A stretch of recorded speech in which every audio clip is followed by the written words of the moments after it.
most shampoos are 80% water, and conditioners can be even more. Really? Yes. Sorry, that's a surprise. No, I know. Up to 95% water. Isn't that absolutely mind-blowing? Holy cannoli. So this water has to be, first off, paid for. So you're paying for a whole lot of water.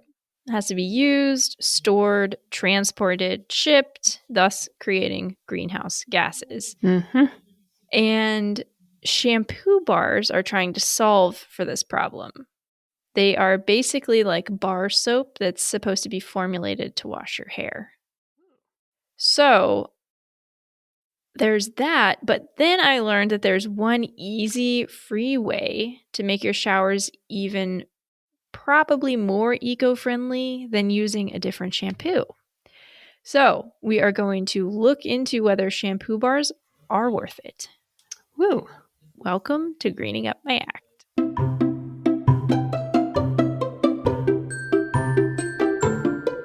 So there we are. Yeah, so I can just jump into my sources if we want to get those out of the way. Well, should we explain what Greening Up My Act is? Oh, yes. Here we are. We forgot to do that last Hello. time. Yeah. Hello, new friends. If you haven't been here before, we are two marketing writers, and we take the time to research and explore products and systems and their marketing and discover whether or not it's a bunch of green hooey or if it's actually more sustainable, affordable, if it works, effective, all of the above, and like basically whether or not it's worth your time, because nobody's got time to do this research. So we decided to do it for you. And for ourselves, but mostly for us. I feel like this is mostly like, am I making the right choices? Yeah, I find it kind of stressful. Yeah, because you're like, there's so many options out there, and you're like, what actually makes impact? Right. Yeah. So, and we use our marketing prowess to see through the jargon and the green hooey words and the greenwashing that gets a lot of us fooled all the time, including ourselves. We've been fooled so many times that we're just over it. Wishful thinking. Yeah. And we also have a third guest named, what's your roommate's name? Michael. Hi, Michael. Not actually on the podcast, but he's watching a movie in the background. Yeah, so. He's talking to his friends and he's enjoying it. I don't think he's ever listened to it. I do discuss the podcast with him, but I don't think he's ever listened to it. So. Well, maybe if we tell him he has an appearance, then he'll listen to it. Yeah. I'll be like, Michael, you were in this one. Heavily featured. Very prominent. Your opinions were truly outstanding. Okay. Yeah. He's very green, so. Yeah, it sounds like he's got his jar collection and all that. Yes, and his bike, and he doesn't own a car. So very cool. Awesome. So now I'll get into my sources. Cool. Oh, and one thing I will say is we rate each product on a granola. We do a granola scale based on how crunchy it is, because you want your granola to be crunchy. Oh, my friend Eric, who listens to us on YouTube, commented, "What do you got against soggy granola?" And I'm sorry, Eric. It's just a turn of phrase. In defense of soggy granola. Yeah. I don't know. It's gross. I don't know what to tell you. Just kidding. I don't know. You can eat your granola however you want it. Yeah, please. We won't stop you. So, unless it's unsustainable granola, and then we might in which case have a whole episode about it. You never know. Don't throw it away, but find other uses for it. Yeah, feed it to your birds or something. Anyway. Okay, so my sources. Tree Hugger. We use them a lot. We do. They're a really good source. They have, I think for the most part, they're really good. They talked about plastic waste in products. And National Geographic talked about shampoo bars. MadeHow.com told me how regular shampoo is made. Behind the curtain. Yeah. The BBC had an article on homemade shampoo and the climate. And it referenced a super useful Swiss study by Hannah Kronert and Matthias Stuckey. I knew I was going to say that wrong. Matthias Stuckey. Very good article. That's the one I'm going to lean on the most. Women's Health had more sustainable shampoo options. I used the Lush Shampoo Bar website. Okay. You might know Lush. Do you know Lush? I do know Lush. Yeah. Tree Hugger, again, had DIY shampoo recipes. I used the Environmental Working Group for product ratings. Consumer Reports had an interesting article on the no poo movement. Mm-hmm. Do you know this? Oh, yeah, I've tried it. Okay. Oh, I'm so glad you've tried it. Okay, sweet. I hate the name, but we'll get into it. Okay. And then I used Hair Story, which is a brand. I used their product page. Okay. So cool. That's what I looked at. So now, what is it? What is a shampoo bar? Let's look at regular shampoo first. So, okay. I was going to say, what is shampoo? What is shampoo? So shampoo is made primarily of surfactants, which is basically like soap. It's kind of, it's like another way to say soap. But the surfactants surround oils and allow them to be rinsed away with water. So that's what shampoo does. Okay. The surfactants are usually made from fatty acids derived from coconut oil, palm kernel oil, different than palm oil. I looked it up, but I don't know. Or soybean oil and some common primary detergents. So like I couldn't figure out the difference between surfactant and detergent, to be honest, but some of the common primary detergents used in shampoos are ammonium lauryl sulfate, sodium lauryl sulfate, which we talked about in your makeup episode. Yeah. Mm-hmm. And sodium lauryl ether sulfate. And as far as I remember, all of these are actually rated decently. They sound scary, right? But they're rated pretty decently by the EWG, which is the Environmental Working Group. They rate ingredients and products. Plus, they often have foam boosters, thickeners, conditioning agents, preservatives, modifiers to give it these can give it a pearly look, and special additives like fragrance, our favorite, or color. Right. Because if you think about it, a lot of shampoos actually are like blue. I never thought about it. Or white. Or green. Yeah. Oh, yeah, the pearlescent. Mm-hmm. So the first synthetic shampoo was made in 1930, but the 1960s really upped the game with modern detergent. So I wanted to look at my shampoo that I use, and I've been using it for like 10 years. It's Matrix Biolage. Sounds so fancy, but it's, sort of like in the middle ground. It's not super cheap, but it's not super expensive. But the Environmental Working Group rates products from 0 to 10. 10 is bad. Yeah. 0 is good or fine. And Matrix is right smack in the middle, 5. So I'm sure you looked up why. Yes. So fragrances, it is very smelly. So fragrances are the real killer. And then some ingredients in this shampoo, which is true of a lot of shampoos I looked at, are rated especially bad because of the use around the eyes. So they say that it has a higher chance of absorption. So if it's got like something kind of bad in it, if you're maybe using it on your hands, it won't be so bad. But if it's in your eyes, you could absorb it more. That's what it said. Okay. So I found that kind of interesting. But yeah, fragrances were the big problem. Per usual. Now, let's compare that with shampoo bars. There are a million. Just a million. Like, you take your pick. So I looked at Lush because they claim that they invented shampoo bars. Okay. It says that on their website, that their co-founders created shampoo bars. Wow. So I was like, okay, fine. You're the OG, whatever. Right. So I looked at one of theirs. It's just Lush Shampoo Bar. They have a bunch of different like scents and hair types and blah, blah, blah. Mm-hmm. This one uses sodium lauryl sulfate, glycerin, and a bunch of other ingredients that are found in typical shampoo. And plus, they use red 30 because this one's super red. Oh, okay. Which was kind of interesting. Others, yeah, I mean, so interestingly enough, the BBC compared shampoo bars to regular shampoo, and they say that the most ecotoxic ingredient in regular shampoo is propanediol. Okay. Propanediol. Okay. Propanediol. I keep saying it exactly the same way. Propanediol. Wow. Okay. We'll have it linked or something. I don't know. We have to write it out.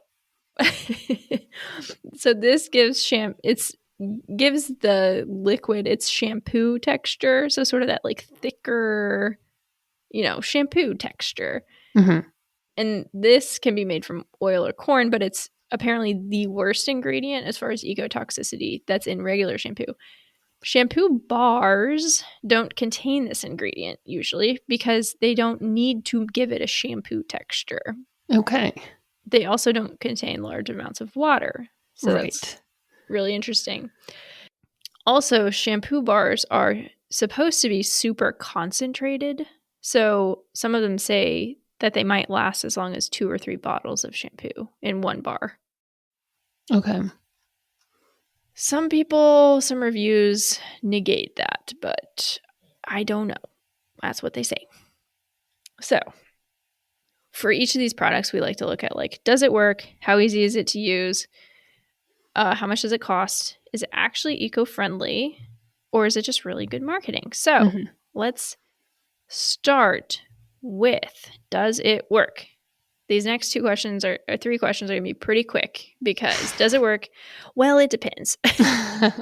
Depends on your hair type and what shampoo you're using. My dermatologist told me that zinc is really important in shampoo, and Really? they said like that's what stops dandruff or Oh, okay. dryness in your scalp. Mm-hmm. But that's just what they said. I don't know, one person's opinion.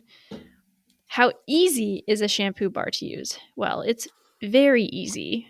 You get it wet and scrub it into your hair. Right. It's like soap, but for your hair. Yes. I haven't actually used it yet. So if you have super thick hair like I do, maybe it would take a little bit longer. But I will say I used it at a friend's house, and the issue I had with it, yeah, I mean it's a little weird because you're not like putting a dollop and then rubbing it, but it gets hair stuck on it, which is one of my worst nightmares. I hate having hair stuck on my soap bar, but yeah, I think it. But you're just kind of rubbing it on your scalp, and then once you get a lather going, you're just kind of rubbing it through the rest of your hair. So yeah, and lots of reviews say that this one by Lush at least does get really foamy. So some people think like it isn't going to get foamy, but this one apparently does. It probably has some foaming ingredient, but who knows? Okay, so how much does it cost? Okay, yeah. So the Lush shampoo bar is $15 to $20 for one bar. My shampoo of a big bottle, like the super size bottle, is $30. Oh, and So is it the same amount of washes? That'd be my question. I know that is the question because it says that it can last 2 to 3 bottles. So who knows? 15 to 20 bucks for a little shampoo bar seems like a lot. Yeah. But yeah, if it lasts a long time, then it might be cheaper. I don't know.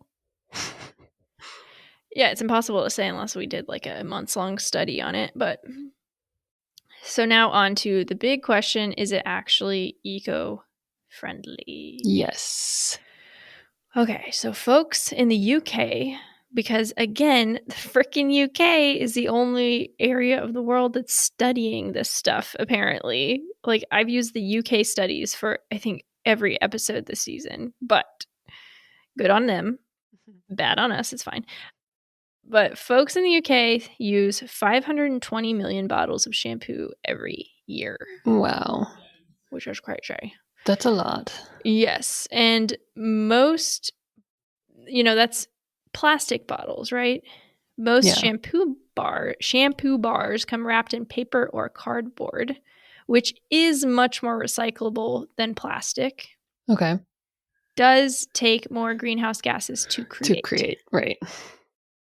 Sort of a double-edged sword. Is that a phrase? Why can't I think right now? That is a Double-edged phrase. sword. It is a double-edged sword. Sounds weird to me, but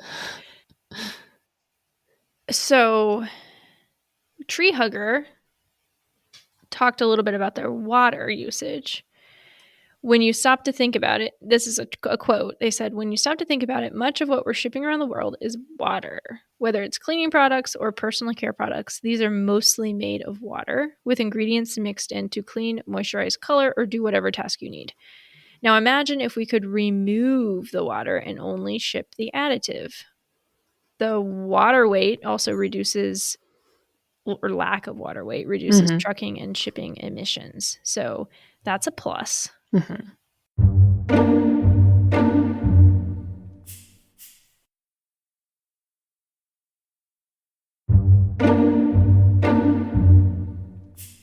The problem. This is Here where it it is. gets the problem. Yeah. Yep. So there are all these like pluses. It's not really a problem per se, but it's just an overlooked aspect of it. So the big thing is you still have to shower. Yeah.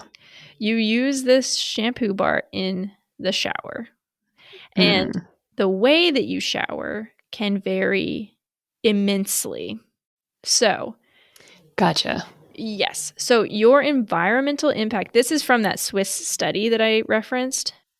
They say that your environmental impact of shampooing depends on how much water you use, the temperature of that water, where your heating source comes from, etc.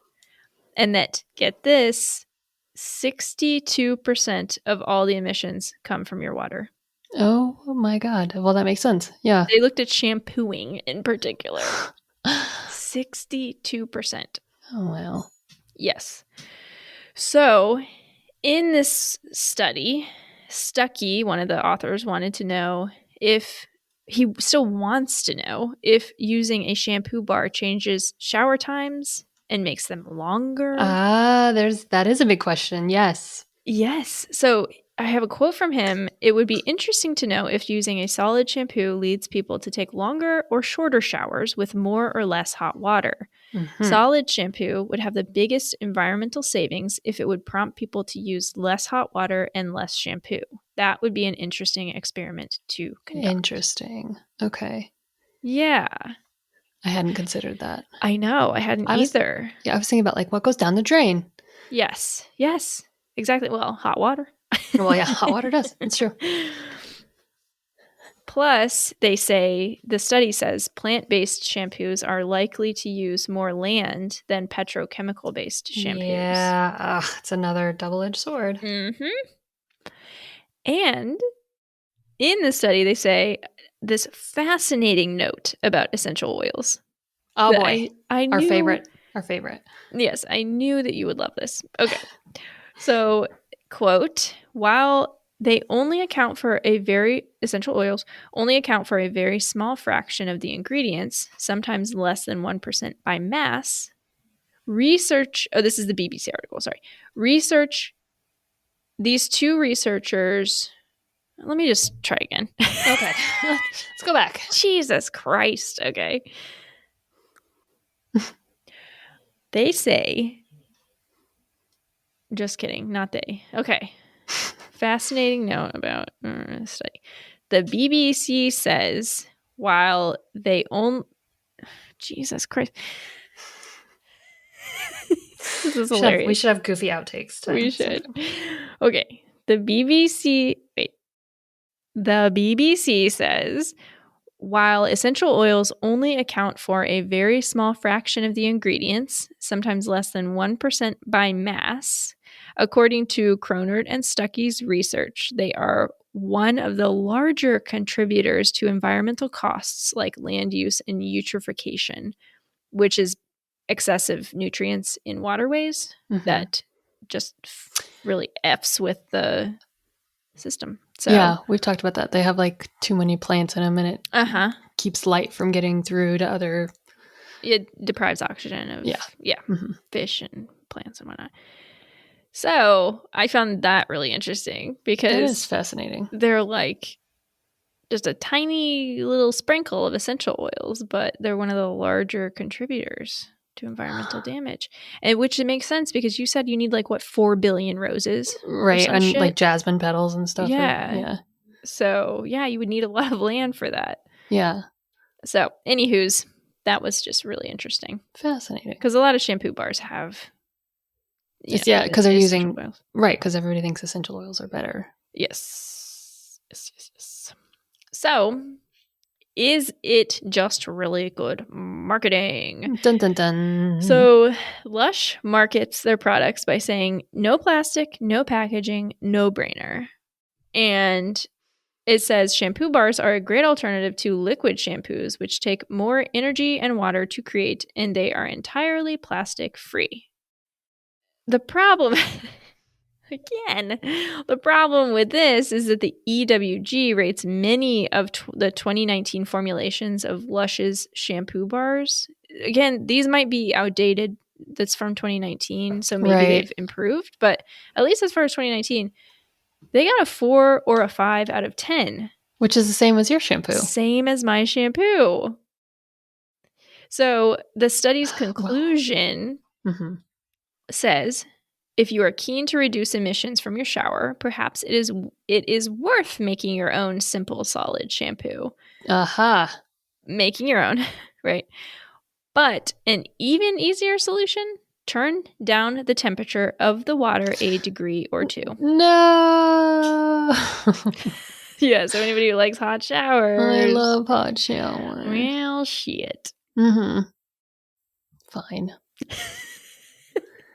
I mean, I get it. Okay. Or, Yeah, cut so my shower time by a minute or 10. Yeah, you could do that. Yeah. Last night I took a colder shower and it's less pleasant for sure. I mean, it gets you out of there faster too. It does. Way less relaxing. So you have to find some other way to relax, but that's probably a good thing. Yeah. Have a cup of tea. Yeah. Wah, wah. So, what did I rate this granola-wise? Okay. Lush itself, shampoo bar, yeah, I think if I hadn't found that study, it would be different. Yeah. But because I did, and they're like, I'm going to say granola rating 1 to 5 granolas. I'm going to give it a 2, which is sticky. That is sticky. Do you disagree? No, it's like I was expecting shampoo bars to be the savior mirror of my universe, but. Well, I mean, you can also disagree. No, I think based exactly on what you were saying, yeah. It does make sense. Yeah, I think I would have been much more on board, but it just, the math ain't mathin' for me. Yeah.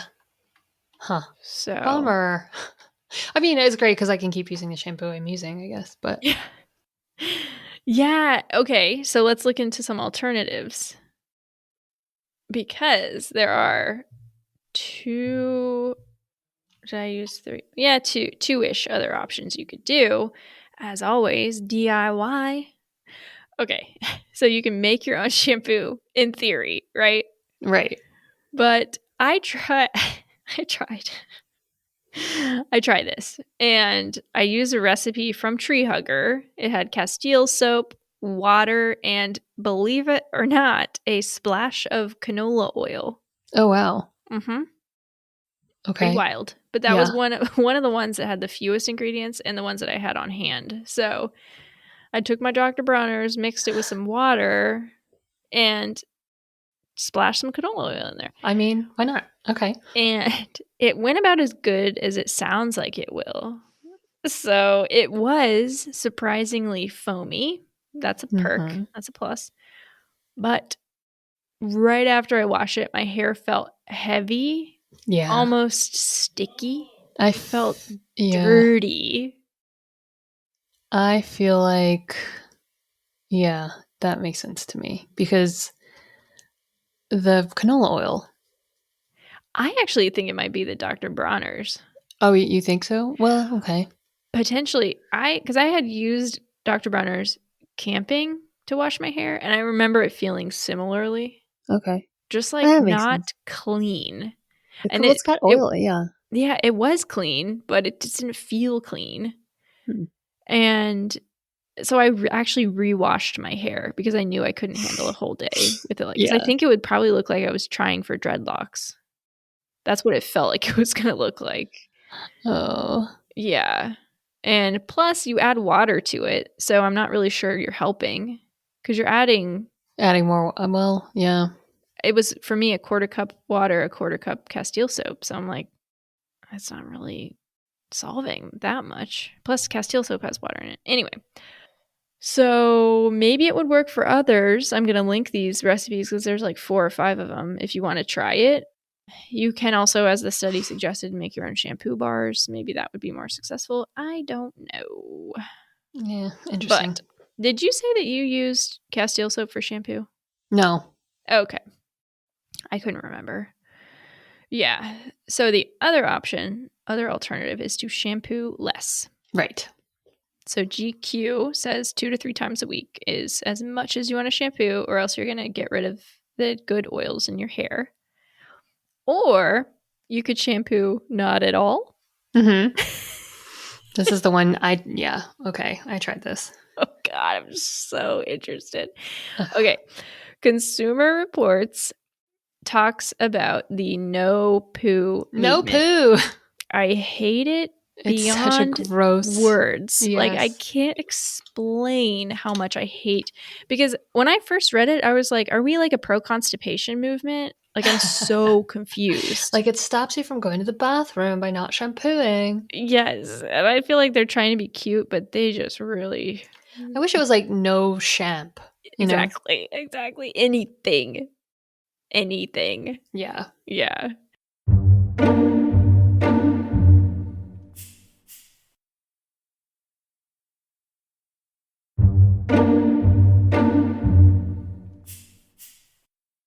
So what the hell does this mean? Some people might be like, how can you not have shampoo? So instead of using shampoo, followers of the practice use alternatives like apple cider vinegar, Yep. a cleansing conditioner, or just plain water.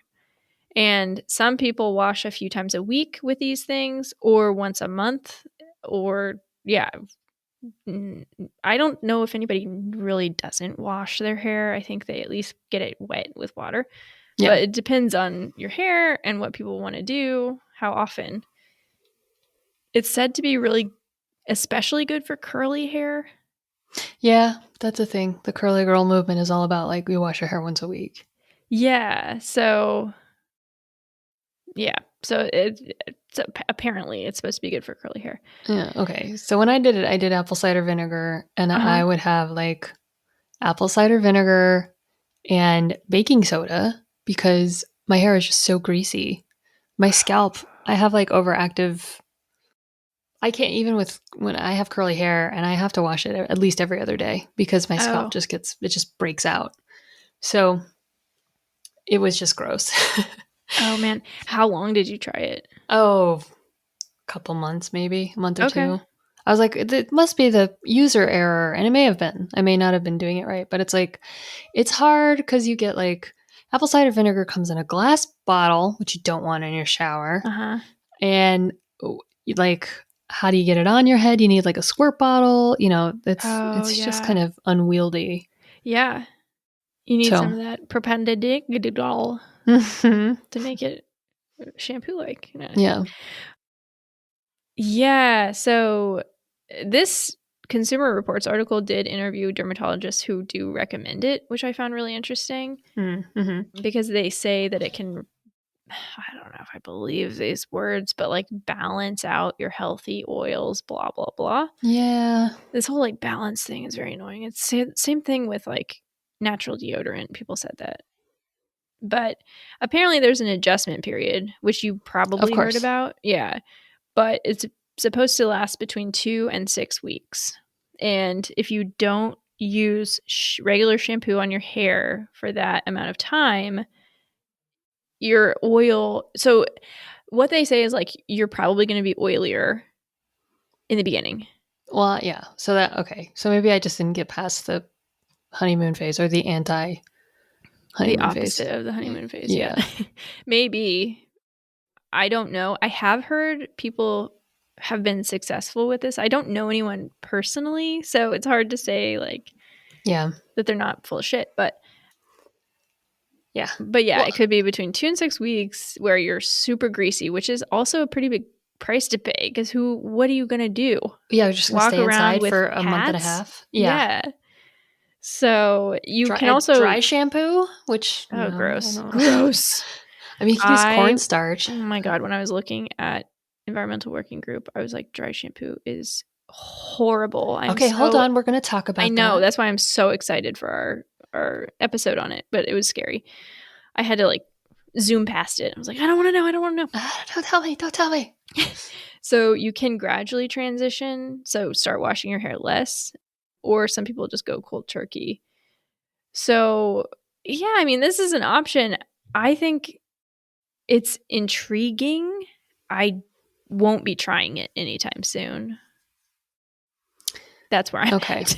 That's totally fair. What a bummer. I was so excited for this one. Kinda, yeah. I'm always a bummer. I'm just kidding. No.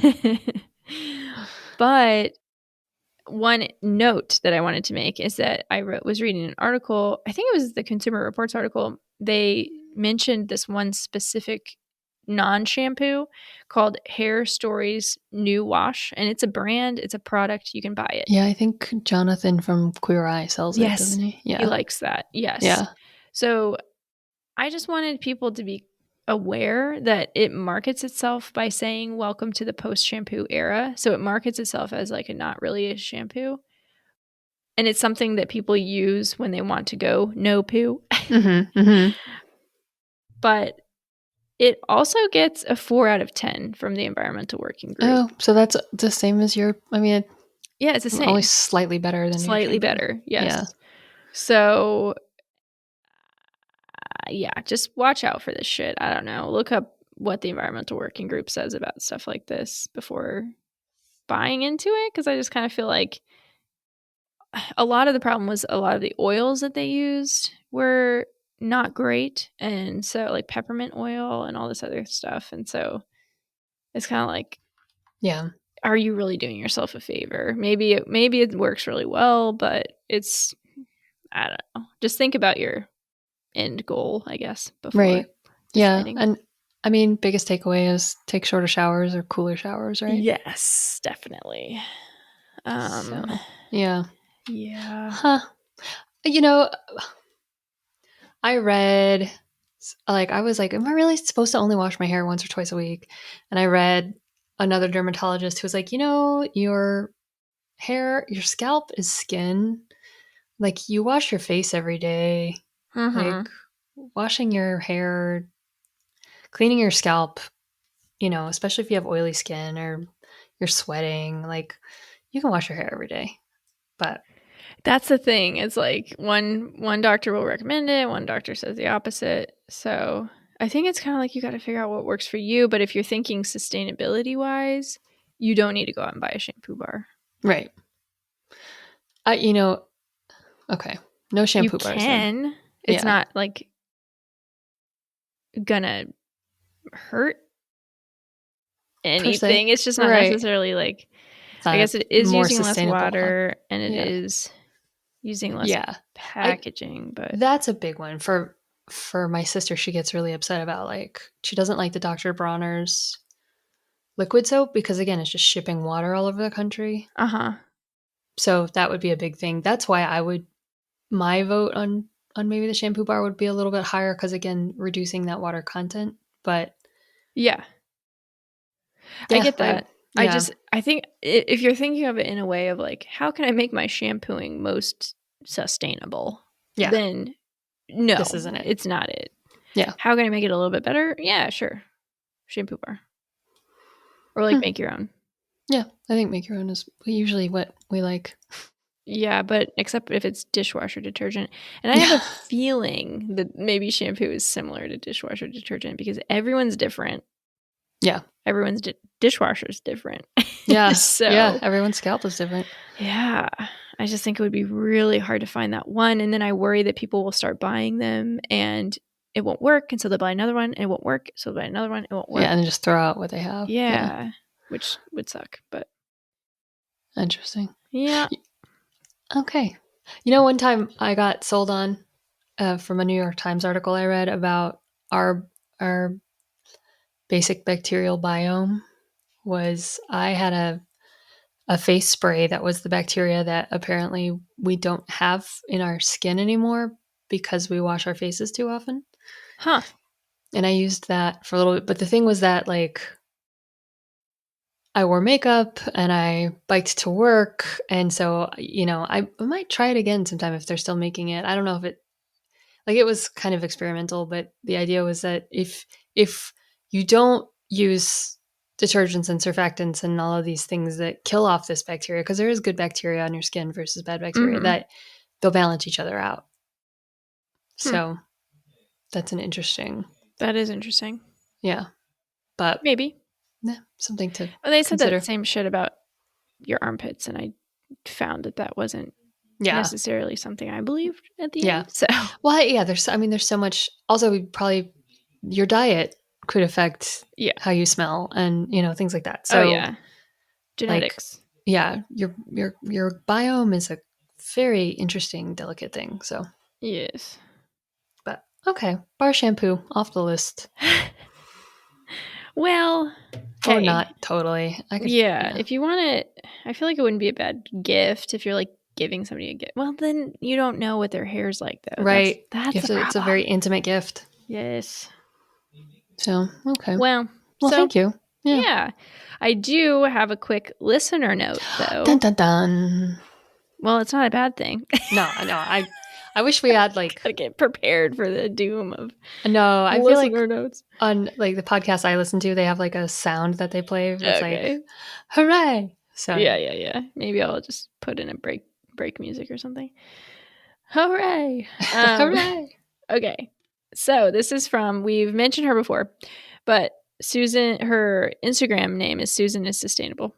And she sent this a while ago and I meant to mention it and now I'm mentioning it. So thanks, Susan. Yeah. Hi. So she sent us a message that she sent to the president of the United States. Yes. So I just loved it because it was very much like, well, I'll just read it. So, Greetings, Mr. President, many thanks for the work you've done thus far to reverse the impacts of emissions and global greenhouse gases on our planet. We must, however, proceed with much more urgency, like our lives depend on it. For far too long, ordinary citizens have been asked to take responsibility for climate change by recycling, buying electric cars, reducing consumption. Large corporations, including the fossil fuel industries, textiles, and plastic fabricators, have created massive climate impacts and have not been held accountable. Mm-hmm. We need them to do their part urgently. I kindly implore you to declare a climate emergency and demand action from those profiting from our burning planet. My future grandchildren will thank you. Wow. Warming planet regards. That's a great sign off, Susan. Yeah. She says, thanks for reframing and expanding my perspective on this topic beyond individual responsibilities, which I just loved. That's awesome. I loved it so much because, I don't know, I think we're kind of doing that for each other, right? Like, yeah. It's like, okay, I can do so much and I'm going to do what I can. Mm-hmm. But at some point it is out of my hands. And what can I do about that? Yes. So. Exactly. So I just wanted to call her out. Yeah. That's awesome. In a good way. Yeah. Yeah. Thanks, Susan. Yeah. Thank you. That's inspiring. I know. I loved it. And thank you for listening also. Yeah. I appreciate that. So what's next week? Next week, I am looking into sustainable soap. So we're going to talk about antibacterial soap for one. a.k.a. the devil. The devil. I think a lot of things in this season I call the devil. I think I called dry shampoo same. the devil. Well, that's fair though. It's a lot of devils. Yeah, we got demons in this season. Yeah, we're exorcising our demons. It's the Christmas season. It's time to exorcise demons. Exactly. Yeah. Well, that should be really interesting. I wonder if it'll be different or how different it'll be than Well, the shampoo. I think the issue we might discuss this here is, are we going to talk about, let's talk about hand soap, because shower soap, again, I think we're going to find that the way to be most sustainable in the shower is to not shower as much. Yeah. So there you go. But I think I'll talk about hand soap. I love that. Yeah. Because I have one and I'm curious about it. So yeah, I think especially in our current COVID climate. Right. I was going to say post-COVID, but we're never going to be post-COVID. So well, yeah. We're just post-lockdowns. Yeah. And I would be curious if this fits, if you have time, hand sanitizer. Interesting. Okay, maybe I'll do hand sanitizer. Well, this is tough. You don't have to. I'm just wondering if it fits right in. Yeah. Interesting.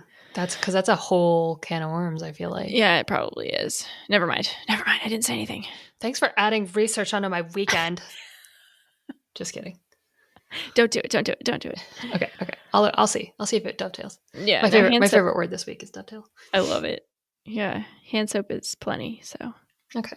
Yeah. Perfect. And we'll be heading into holiday time off. This will be December 19th when that one comes out, and that is when you need to wash your hands most, is when you're going to be around crowds and family members. So yeah.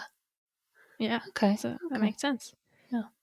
Yeah, and then it's kind of crazy because the 2nd of January is our last we only have episode until our break.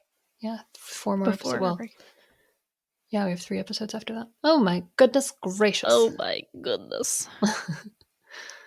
But all right, well, thank you for listening. If you could do us a favor and drop us a review on whatever podcast streaming service you use, that would be awesome.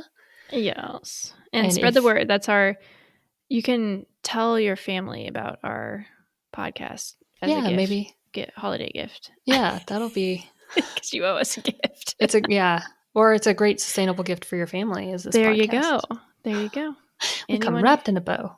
Anyone who might be interested, it's free too. So that's nice. Free. Also, yeah. And if you do want to be like Susan or my twin sister, and you don't have direct access to us via text message, you can email us at greeningupmyact@gmail.com or message us on Instagram. We are very responsive there as well. Yes. Yep. I think I just gave everyone 40 CTAs, which is every marketing person's worst nightmare. So. Happy Christmas. Just yeah, most people don't even know what a CTA is. Call to action. Yeah. It is the one thing a marketing person wants to know. If I'm going to write this as a copywriter, what do you want the audience to do? Because that's what I have to gear it towards. So here's 14 things. Yeah, 14 is. As a copywriter, I would be like, absolutely not. Absolutely not. But as a podcaster, I'm into it. So. Yeah, totally. Love it. All right. Well, thank you for listening. And thank you, Tiff, for all the research. Yes.